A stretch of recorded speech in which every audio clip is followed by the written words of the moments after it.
J'espère que vous êtes toujours enthousiasmés parce que là maintenant on va faire une transition dans l'apprentissage des dates. On va passer aux fonctions.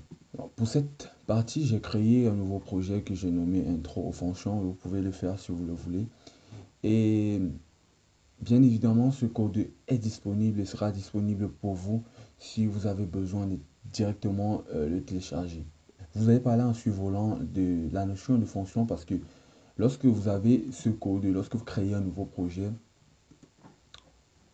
voilà, lorsque vous exécutez comme ceci, vous avez ce Hello World 42 qui apparaît lorsque vous créez ce projet console.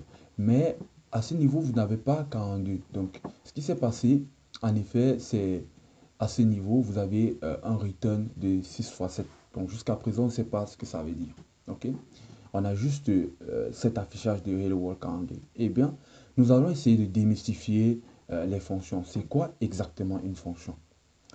Une fonction, c'est un emprisonnement ou tout simplement un code, un ensemble d'instructions embarquées, ou encore j'aimerais dire un ensemble de codes encadrés quelque part et qui va servir à faire certaines tâches. Ok?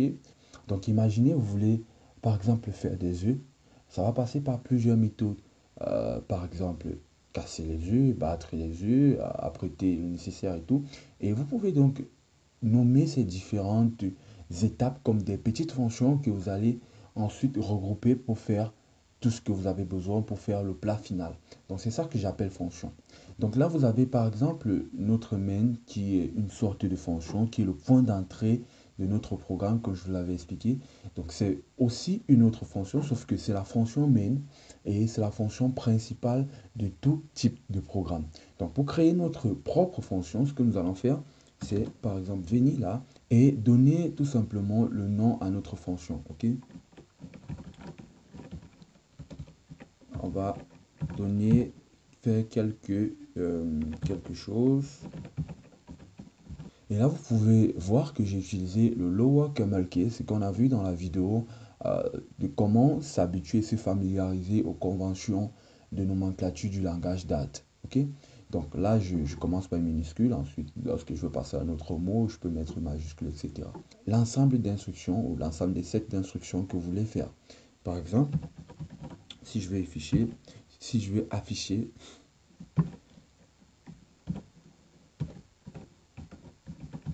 bonjour, ma première fonction. Là, vous pouvez constater que malgré que j'ai créé ma première fonction, je ne parviens pas à visualiser ce que j'affiche ici. Tout simplement parce que comme c'est une partie des préparations de ce que vous voulez faire, vous aurez besoin de faire appel à cette fonction-là. Donc c'est ce qui est effectué à ce niveau. Vous voyez, vous avez intro fonction qui est appelée juste ici. Voilà, vous avez cette fonction calculate qui est appelée. Donc c'est pour ça que vous avez ce résultat. Donc on va essayer de faire pareil. On va essayer d'appeler notre fonction que nous venons de créer. Donc là, je vais juste mettre comme ça et point virgule.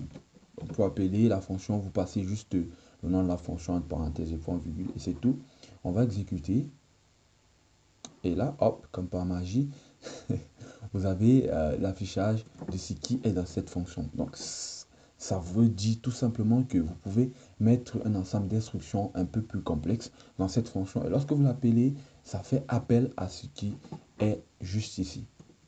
Et encore, une fonction peut faire appel à une autre fonction. C'est ce qui vient d'être démontré à ce niveau. OK? Pour que vous puissiez voir vraiment cette différence, je vais créer une autre fonction et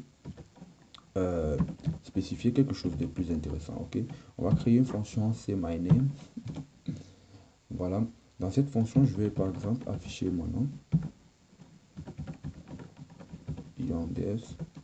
Ensuite je vais mettre par exemple quelque chose comme voilà. Ensuite je vais créer aussi une variable, par exemple nom